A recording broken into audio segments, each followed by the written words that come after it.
right when the guy came into the game.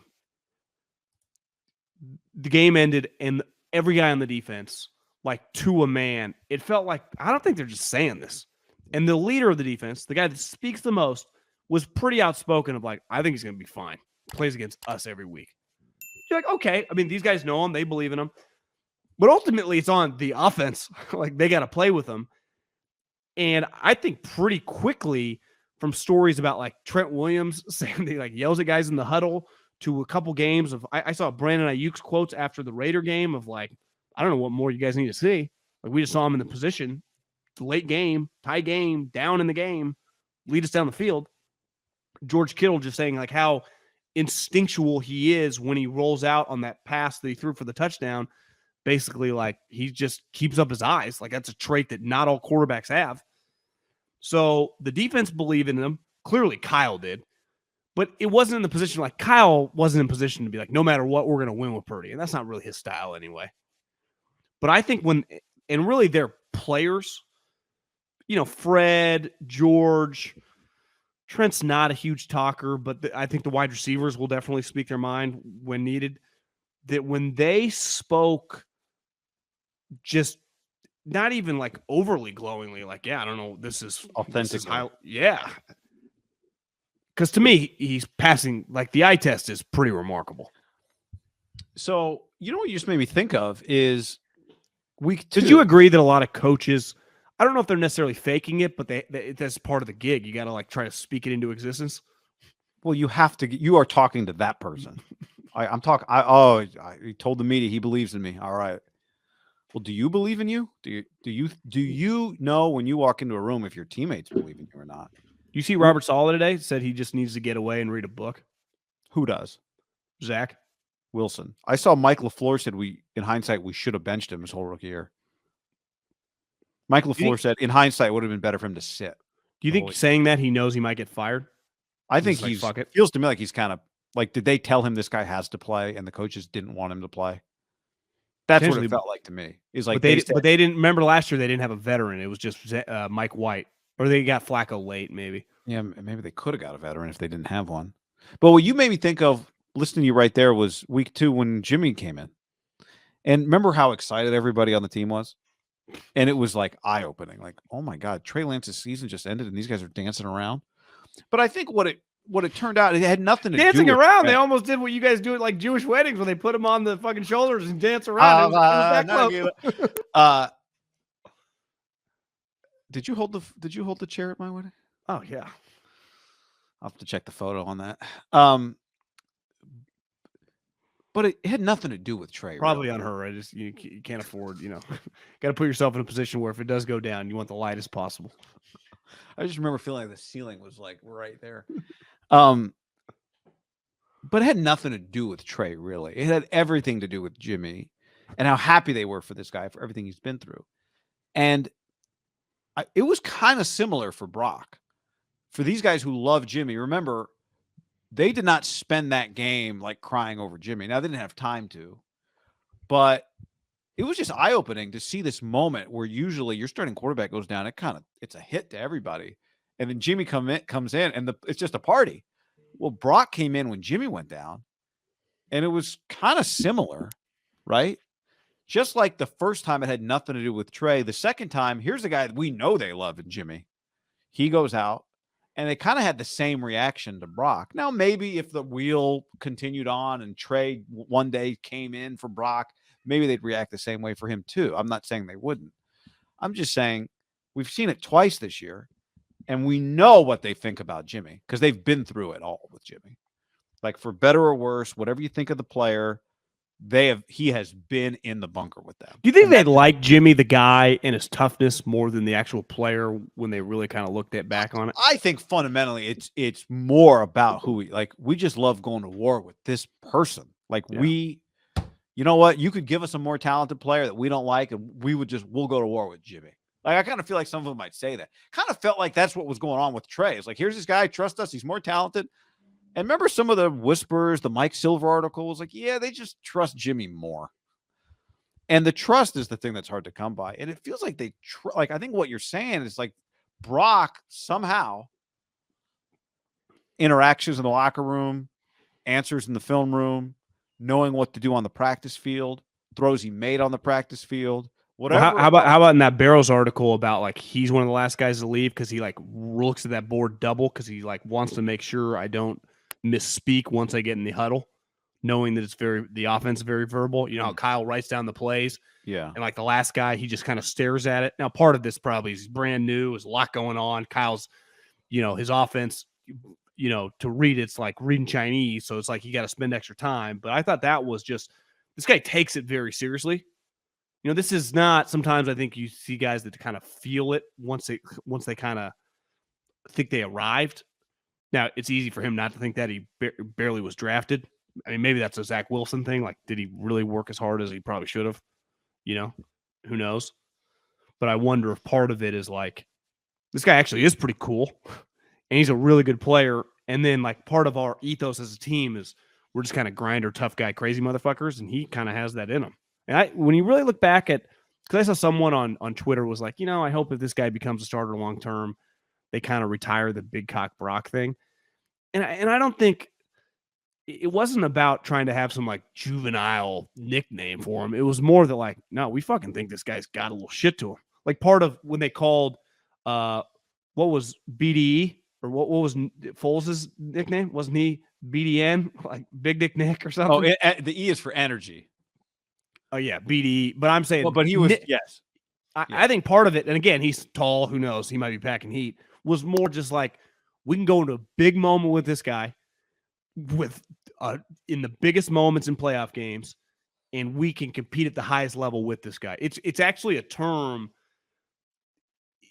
What it means to me, unless again they could be talking about their actual packages, which are enormous. Foles much more physically equipped to probably be pretty more normal size human. So you never know. Might have big feet though and big hands, something to keep an eye on. Is that I think they just think like this guy ain't scared of shit. And I wonder if the defense was kind of saying like, bro, this guy's fucking out there slinging in practice. Yeah. Well, we like mentally break a lot of guys. And I think Foles, which is weird watching him play now, it feels like this guy's terrible, but he really was pretty good those couple years with the Eagles. I think it was more of this, like that term symbolizes like this guy's not our starter. No one's ever anointed him, yet he comes in and he just acts like it. Yeah. Quiet confidence, meaning you believe in yourself, but maybe you're not in a position to tell everybody you believe in yourself, is not usually a quarterback trait because the quarterbacks are always front and center. So quarterbacks are constantly talking about everything. Like they get to talk about the whole thing. They talk way too much sometimes, more than they're capable of talking. But when you're the 7th round pick, you don't get to talk at all. But here came the guy who he was not a nobody out of nowhere in his mind. He'd been a top prospect. He'd won a bunch of games. He'd been on big stages. And sometimes it just translates. Like sometimes you've seen it too. A guy looks the same in college. It looks the same as a pro as he did in college. And it's kind of weird. It's like, wait, what? Sometimes guys look bigger. That's always a weird one too. Like Kenneth Walker, like to me, looked better in the NFL than in college. And he looked great in college to me. That was just me. I remember watching the Seahawks. Like this guy looks even bigger. Some guys just look bigger. I see it a lot in basketball where like a guy has good feel in college and then he just goes to the NBA and just is the same. Just the same guy. Like a guy I always remember thinking that with Peyton Pritchard, played at Oregon and then went to the Celtics and just was immediately the same exact guy. And I don't know. It's pretty wild to see it play out because wouldn't Dylan Brooks be a lot like that too? Wouldn't he? Yeah, Dylan Brooks is exactly. That's another Oregon guy. Those guys know how to play. Like Dana Altman teaches you how to play. But I wonder if those guys all knew. It kind of feels like the point of this conversation when he came into the Miami game that they didn't have that many questions about how he would play. And maybe part of it is what you said. Like when you practice against one of the best defenses in the league, there's just a natural confidence that's going to come with that. Yeah. I mean, all the stuff non-game is probably true, but then eventually, or not eventually, I mean, some guys eventually never get their shot, but when you are inserted into the game at quarterback, you kind of got to shit or get off the pot, right? Yeah. Like I'll say this, Jarrett Stidham immediately just changed the narrative of his career with one game. And if he just has another solid game, like part of football, because you don't play that many games, and when you're a backup quarterback, we all see the stats like when a random guy comes in. You're like, how many games has Chase Daniel started? And you'll look like one career game is 14 years. Like, how is this possible? Because when you don't play, like when you actually play, you either got to play good or you're gone. You're almost better just never really playing. Only so many guys can kind of pull this Teddy Bridgewater. Like, I don't think Teddy Bridgewater's any good, but he's like good enough that at least in some people's minds where he's going to survive a little bit longer, but he doesn't play well now and he's injured all the time. Like, to me, he's trending in the wrong direction fast.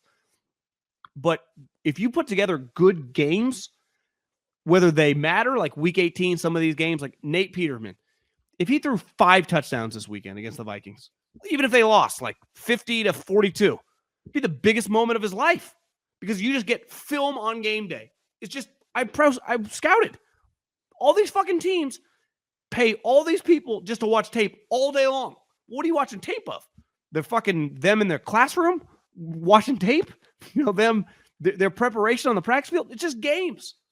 His games, you said this earlier in the week, that there have to be people around the league, and I don't know what the percentage is of people that truly liked him. Like, it's one thing to kind of like, I think this guy's a pretty good player. Like, I wouldn't have drafted him, but I think he's a really good player. And then there's the next level of like, I not only thought this is a good player, I thought we should have been all over him, like in the 4th round to be our backup. Like, that would be to me conviction on a guy that is going in the 7th round. Yeah. And my gut would say that was a pretty small contingent of people that were legitimately willing to pound the table and say, I had no problem telling our GM, telling our coaching staff, I would take this guy on the 3rd day of the draft. He can be our backup. My guess is that of all the people that watched him, whatever the pie chart is of the people that watched Brock Purdy, quarterback coaches, offensive coordinators, head coaches, GMs, scouting directors, pro scouts, college scouts, that 100%, my guess is that percentage is closer to like 10% than it is 30. And honestly, it might be under 10. I mean, people legitimately like, I will fight for Brock Purdy. But I bet there were some, and I bet the head coach was telling people, like, I'm telling you, this guy's going to play. Yeah. When don't let him get it. That's my favorite quote. Don't let him get his shot because he's not giving it back. Because I think at that position too, you just see the difference. Like, if a good pass rusher falls, like, how'd you get this guy in the 4th round? He 3 felonies, right? How'd you get this wide receiver in the 3rd? It's like, strength coach hated him. Strength coach hated him, shattered his leg, and a little issue that's never been reported that we found out about. Our owner doesn't even know. Quarterback falls. It's like, you guys just don't think he's any good, right? Yeah. Like, you guys just don't think he's going to play. Because I would say right around the 3rd round is like, well, he doesn't have the physical attributes, but he can be our backup. All those Sam Howells, Desmond Ritters, Matt Corrals. If you draft that guy in the 3rd round, you think worst case scenario, he's going to be a backup quarterback. I think Desmond Ritter, I've watched a little snip, looks terrible. Now, I didn't really like him at Cincinnati. Sam Howell, we'll see, right? Matt Corral hasn't played a snap all season. Willis? Oh my God.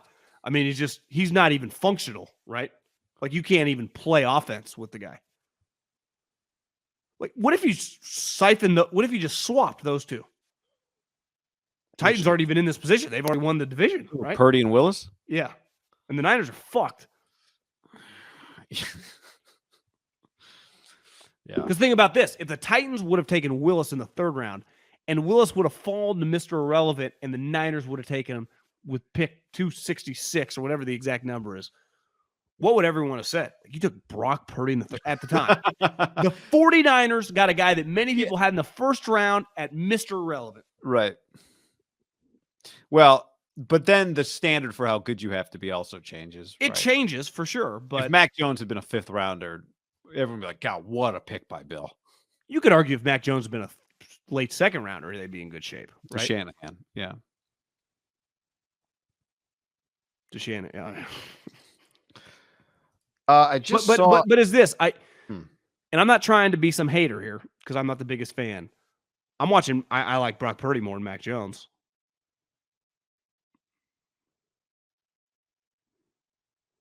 The only reason I'm pausing is just I'm thinking about Mac's bigger, so could he be more durable over time? Expectations get. But wouldn't you say Purdy's expectations are pretty high? I think Purdy's athleticism would definitely be one of the things that's, well, now they are high. I'm just saying, like, if being a 7th rounder, I'm just trying to filter out what you're supposed to be when you're a 1st rounder, right?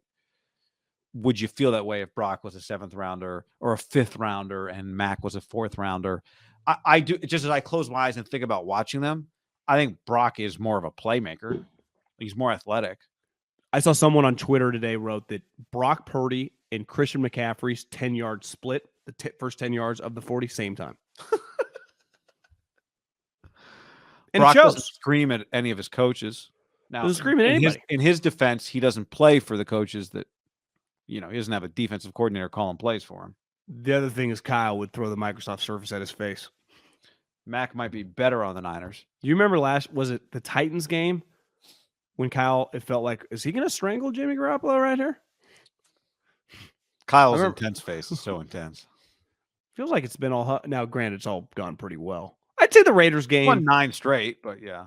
Wasn't the offense's problem, though. No. And he gets D'Amico's mad not at a the big yeller. officials. He got mad at the Kittle hold.